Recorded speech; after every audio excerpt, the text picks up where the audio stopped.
Welcome back to Storytime with Mrs. Claus. Today's story is another Dr. Seuss book. As you recall, we did How the Grinch Stole Christmas last week or the week before. I can't quite remember which. This week we are doing Did I Ever Tell You How Lucky You Are? When I was quite young and quite small for my size, I met an old man in the desert of Dries, and he sang me a song I will never forget. At least, well, I haven't forgotten it yet. He sat in a terrible prickly place, but he sang with a sunny sweet smile on his face. When you think things are bad, when you feel sour and blue, when you start to get mad, you should do what I do. Just tell yourself, Ducky, you're really quite lucky. Some people are much more, oh ever so much more, oh muchly much more unlucky than you.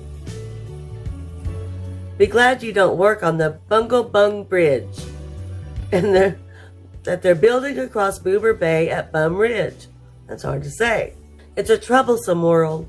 All the people who are in it are troubled with troubles almost every minute.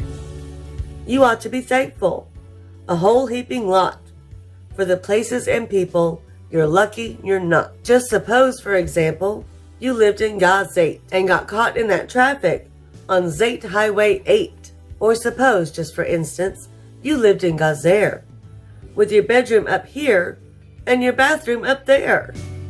Suppose, just suppose, you are poor Herbie Hart, who has taken his thromdimbulator apart.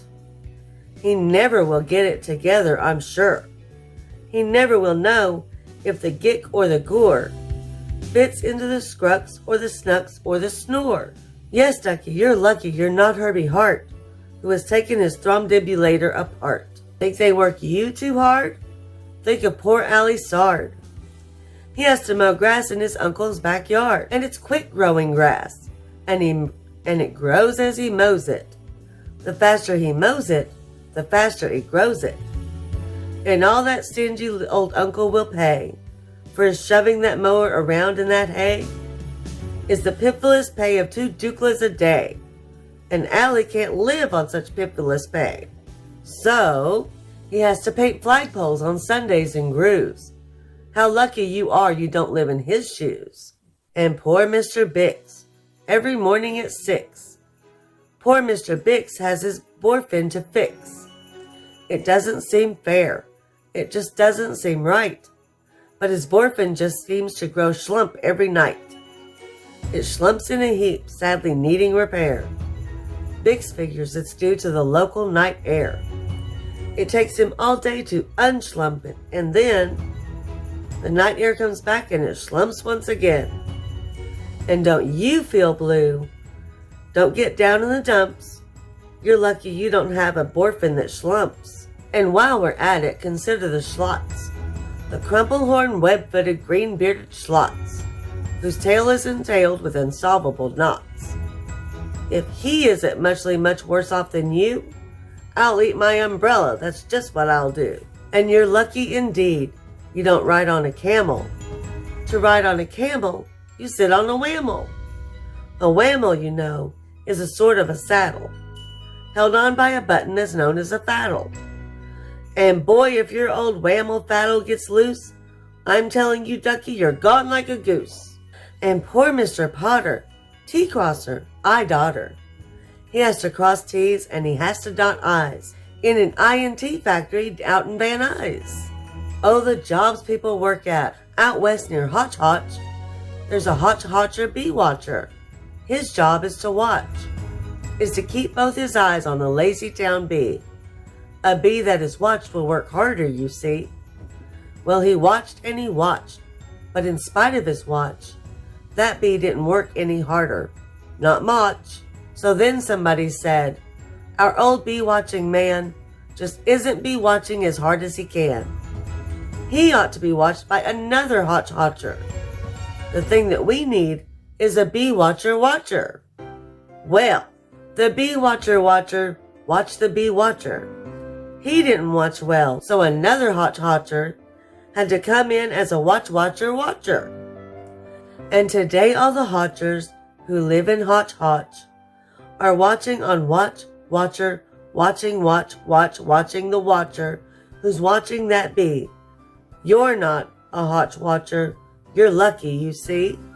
And how fortunate you're not Professor DeBreeze, who has spent the past 32 years, if you please, trying to teach Irish ducks how to read Javanese. And think of poor puffing Pooglehorn players who have to parade down the Pooglehorn stairs every morning to wake up the Prince of Poohboken. It's awful how often the Poogles get broken. And oh, just suppose your poor Harry Haddo. Try as he will, he can't make any shadow. He thinks that perhaps something's wrong with his giz. And I think that by golly there probably is. And the brothers Bazoo, the poor brothers Bazoo. Suppose your hair grew like theirs happened to do. You think you're unlucky? I'm telling you, Ducky, some people are muchly, oh, ever so muchly more unlucky than you. And suppose that you lived in that forest in France, where the average young person just hasn't a chance to escape from the perilous pants-eating plants. But your pants are safe. You're a fortunate guy. And you ought to be shouting, how lucky am I? And speaking of plants, you should be greatly gladdish. You're not Farmer Falkenberg's 17th radish. And you're so lucky you're not Gucky Gown, who lives by himself 90 miles out of town, in the ruins of Ronk. Ronk is rather run down. And you're so lucky you're not a left sock, left behind by mistake in the caverns of Crop. Thank goodness for all of the things you are not. Thank goodness you're not something someone forgot and left all alone in some punkerish place, like a rusty tin coat hanger hanging in space. That's why I say, Ducky, don't grumble, don't stew. Some critters are much, oh, ever so much more unlucky than you. See? Dr. Seuss definitely has a way with words. All right, children. That was the end of story time today. Make sure to hit that like button, subscribe, and share this story with all of your friends. Bye.